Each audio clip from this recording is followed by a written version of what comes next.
Today on our 30 days of relief carving, I'm going to carve tree bark texture in that little square there. And as always, I need to fix the wood securely onto my carving stand first with a series of wedges.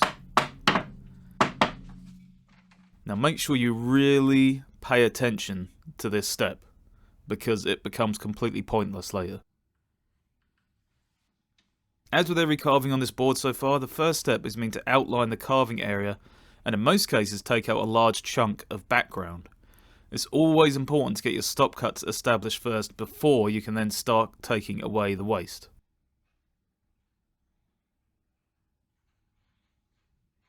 I use a couple of different gouges to clear the background out, usually.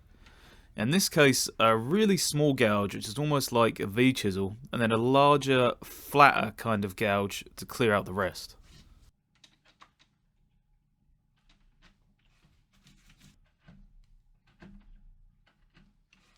I always make a point to highlight the highest part of the carving. In this case, it's the center of the tree trunk. Then I can use my bendy boy chisel at an angle to curve the edges down. I'm tilting the chisel because I'm cutting across the grain, so this skewed angle helps me to slice away the wood fibers rather than scrape across them.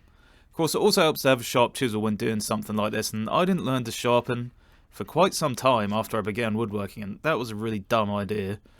I would say learn to sharpen as soon as possible. It will save you a lot of hassle and make carving way more fun.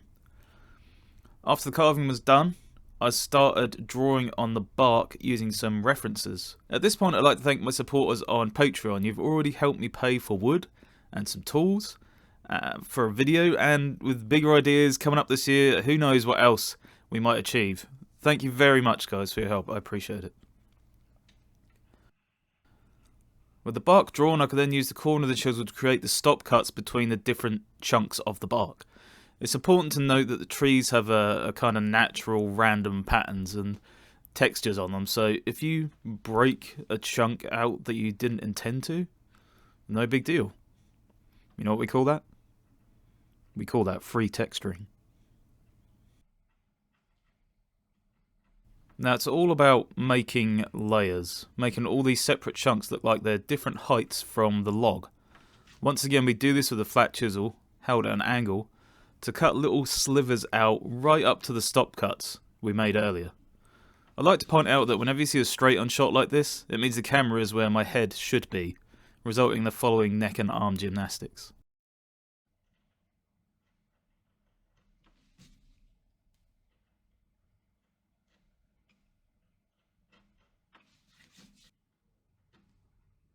The more an object curves, the closer together the details get on the edges, something I hadn't thought about until partway through carving this.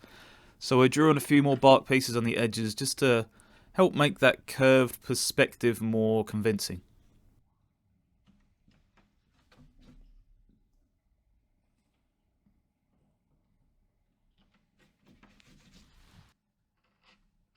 I then went through a couple of gouges to add some extra texture to the bark in various places, starting with a small file chisel with quite a deep curve. Then I moved on to a little tiny gouge that I got from a box full of these small handmade chisels that I got on eBay. Some of my most used chisels were actually just made by a guy in a shed 50 years ago or something. Towards the end of the carving, I decided to add a couple of bonus little cracks and bumps and scratches on the bark. This time I'm using a tiny chisel knife that I got from a really cheap set of tools about 8 years ago, and I'm still using it.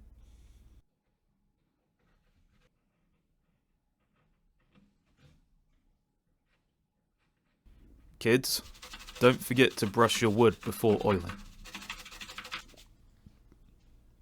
I've been using boiled linseed oil for all of these little carvings so far, and I'm looking forward to the final oiling at the very end.